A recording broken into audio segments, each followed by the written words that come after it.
તમે ક્યારે એ વસ્તુની વાત કરી હોય અને એ વસ્તુની તમને એડ દેખાય, તમે બોલ્યા મારે નવા ચશ્મા લેવા છે, અને થોડા સમય પછી તમારા મોબાઈલમાં ચશ્માની એડ આવશે.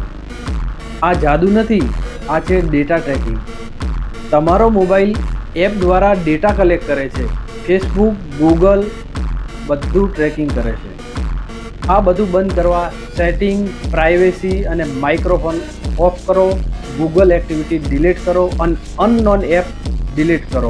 જો મિત્રો આ વિડીયો તમને ગમ્યો હોય તો લાઈક કરો, શેર કરો અને કોમેન્ટ કરો. તમે ક્યારે એ વસ્તુની વાત કરી હોય અને એ વસ્તુની તમને એડ દેખાય, તમે બોલ્યા મારે નવા ચશ્મા લેવા છે, અને થોડા સમય પછી તમારા મોબાઈલમાં ચશ્માની એડ આવશે. આ જાદુ નથી, આ છે ડેટા ટ્રેકિંગ. તમારો મોબાઈલ એપ દ્વારા ડેટા કલેક્ટ કરે છે. ફેસબુક, ગૂગલ બધું ટ્રેકિંગ કરે છે. આ બધું બંધ કરવા સેટિંગ, પ્રાઇવેસી અને માઇક્રોફોન ઓફ કરો. ગૂગલ એક્ટિવિટી ડિલીટ કરો અને અનનોન એપ ડિલીટ કરો. જો મિત્રો આ વિડીયો તમને ગમ્યો હોય તો લાઈક કરો, શેર કરો અને કોમેન્ટ કરો.